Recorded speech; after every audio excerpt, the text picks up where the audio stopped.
आयत के चांटा मारते ही आर्यन शाह की भूरी आंखों से गुस्से की चिंगारियां निकलने लगीं, क्योंकि उस लड़की ने उसके दोबारा चांटा मारा था और अब वो उसको उसकी औकात दिखाना चाहता था, क्योंकि ये पहली लड़की थी जो आर्यन शाह के साथ इस तरह पेश आई थी।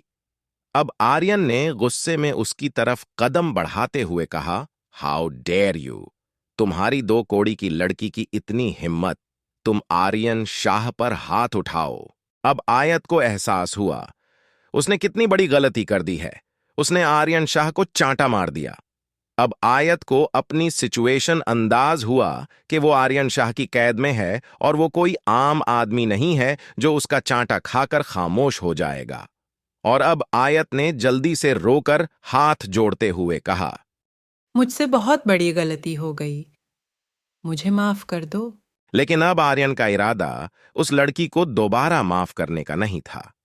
अब वो आयत से अपने हर थप्पड़ का बदला लेना चाहता था। आर्यन ने उसके बेहद करीब आकर कहा, आर्यन शाह किसी को कभी माफ नहीं करता। वो सबको सजा देता है और तुमने तो दोबारा गलती की है। अब तो तुम्हें सजा देनी ही पड़ेगी और तुम्हारी सजा ये होगी, तुम आज के बाद दुनिया को तो क्या खुद को भी मुंह दिखाने के काबिल नहीं रहोगी और तुम्हें हमेशा याद रहेगा तुमने आर्यन शाह के मुंह पर नहीं, अपनी तकदीर के मुंह पर छांटा मारा है।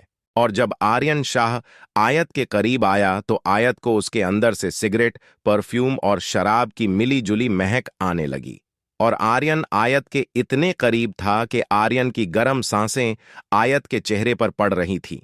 और अब आयत उसकी बातों से और उसके बेहद करीब आने से बुरी तरह कांपने लगी और फिर से रोते हुए उससे कहा, प्लीज मुझे माफ कर दो। मुझसे बहुत बड़ी गलती हो गई। मुझे जाने दो। मेरी जिंदगी बर्बाद मत करो। मैं तुम्हारे आगे हाथ जोड़ती हूँ। मेरी सगाई हो चुकी है और मेरी शादी होने वाली है। प्लीज मुझे जाने दो। अब आर्यन ने हंसते हुए कहा, यह तो और भी अच्छी बात है। शादी से पहले सुहागरात की प्रैक्टिस हो जाएगी। और इतना कहते ही आर्यन ने उसके गले से दुपट्टा खींचकर दूर फेंक दिया और आयत की एक चीख निकली।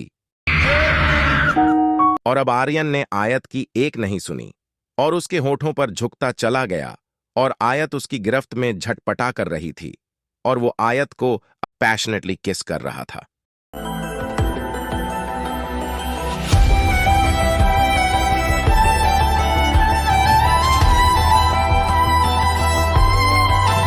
और अब आर्यन आयत के होठों को बेदर्दी से कुचल रहा था और पहली बार आयत के कोई मर्द करीब आया था, और वो भी आर्यन शाह जैसा बेदर्द इंसान जिसके दिल में औरतों की जरा भी कोई इज्जत नहीं थी, जो औरतों को एक टिश्यू पेपर की तरह मसल कर फेंक देता था। और आयत खुद को उस जालिम इंसान से आजाद कराने की पूरी कोशिश कर रही थी। और कितनी देर बाद आर्यन ने उसको खुद से दूर किया और अब आयत ने गहरे सांस लेने लगी। उसके होठों से खून बह रहा था और अब वो बिलख बिलख कर रोने लगी।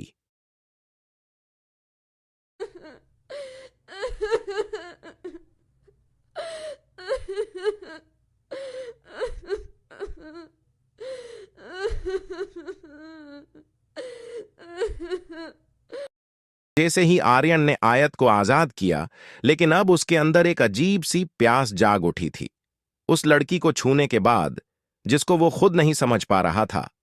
आर्यन को अब ऐसा लग रहा था जैसे वो इस लड़की को कब से छूना चाहता था, कब से उसको इस लड़की की प्यास थी। और अब आर्यन उसको घसीटता हुआ बेड की तरफ ले जाने लगा और अब आयत रो रो कर कह रही थी, प्लीज लीव मी, जाने दो मुझे। ऐसा मत करो मेरे साथ। प्लीज छोड़ दो। और तभी आर्यन ने आयत की कमीज का गला फाड़ दिया और आयत चीख कर उससे दूर हुई। और अब आर्यन अपना कोट उतार कर उसकी तरफ बढ़ा और जैसे ही आर्यन उसके करीब आया, उसकी नजर आयत के कंधे पर पड़े एक बड़े से कट पर गई और आर्यन एक झटके से पीछे हो गया। और अब वो आयत को हैरान नजरों से देखा रहा था और एकदम आर्यन ने उस पर उसका दुपट्टा ढका और अब आर्यन उसका चेहरा अपने हाथों में लेकर उससे पूछ रहा था, लड़की नाम क्या है तुम्हारा? और आयत ने डरते डरते कहा, आयत बख्शी। अब आर्यन ने कहा, पूरा नाम बताओ और तुम्हारे बाप का नाम क्या है? और अब आयत ने उसकी भूरी आंखों से खौफ खाते हुए घबरा कर कहा, आयत लाला शब्बीर बख्शी। और अब आर्यन ने एक गहरा सांस लेते हुए कहा, लाला शब्बीर बख्शी। अगर ये कहानी आपको जरा सी भी अच्छी लगे तो प्लीज हमारे चैनल को ज्यादा से ज्यादा लाइक करे, शेयर करे और सब्सक्राइब करे, क्योंकि हमारा टारगेट जल्द से जल्द 4000 घंटे और 1000 सब्सक्राइबर पूरा करना है, वरना हमें अपने चैनल को बंद करना पड़ेगा। इसलिए अगर आप इस खूबसूरत नॉवेल को कंटिन्यू रखना चाहते हैं तो प्लीज हमें सपोर्ट करें। Thank you.